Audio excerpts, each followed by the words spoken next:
Welcome to Farm Science Review. Brent Raines and I are out here in the hayfield doing some demonstrations on baling. Brent, what are some of the things we're going to cover today? Well, we're going to talk about bale size, we're going to talk about moisture, we're going to talk about hayfield housekeeping.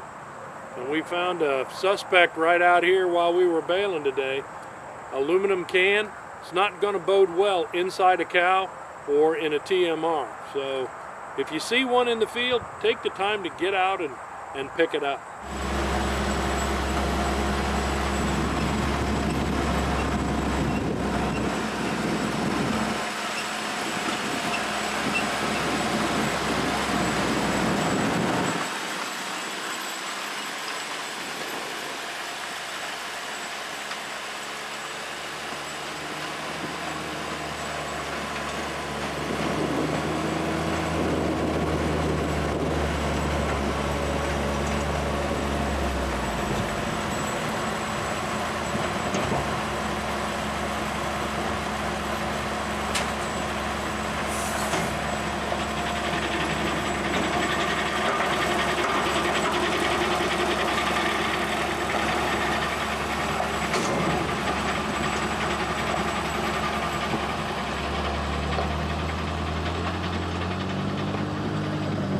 But we've made our first bale. We want to evaluate it and see if we're on the right track. So a couple things we're going to want to check. Bale shape, a lot of bale shape is going to be determined by the quality of the raking job, the presentation of the crop to the baler. And the baler driver will gain a new sense of appreciation for a really good rake operator.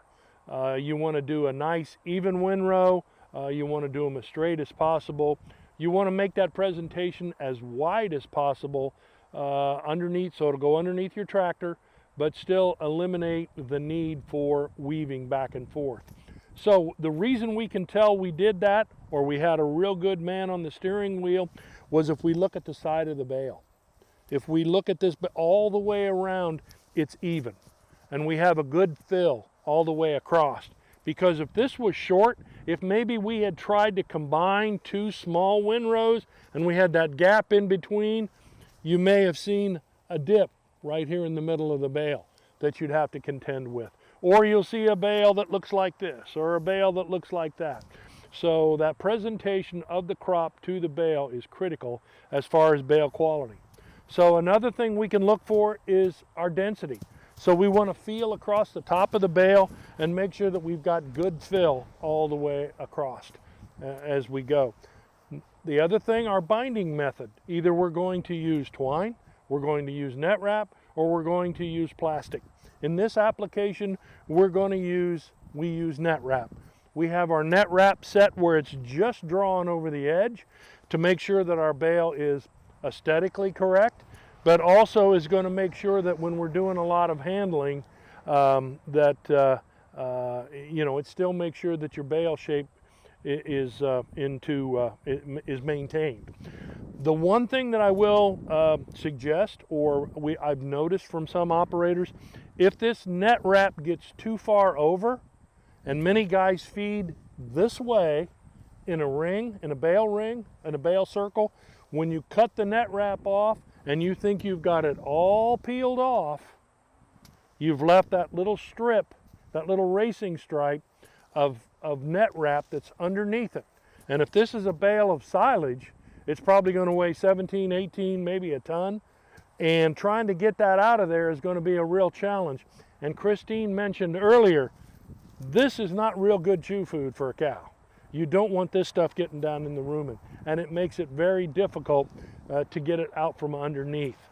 The other thing, some of you guys may go and tube this product, and you're moving it back and forth. So you may want to consider going to just a standard 48-inch net rather than a 50 or a 51, so that your net wrap placement is down here, so that every time that wrapper makes a push, it's not tearing or snagging this net. And maybe you just get a little bit here, a little bit there, but pretty soon if that happens bale after bale after bale, you've got a pretty good size bucket of crud there that, of net wrap that's been shredded and has been torn. So when you make that first bale, measure it, make sure it's the height that you want, make sure that it's at a weight that you or your end customer can feed and can handle safely. You know, you're not going to try, if you've got a skid steer and you got a 1 ton bale of hay, he's going to be doing that teeter-totter thing, you know, when he's trying to feed. Throw in a little mud, throw in some frozen ground, throw in some snow. It's even going to be more difficult. So,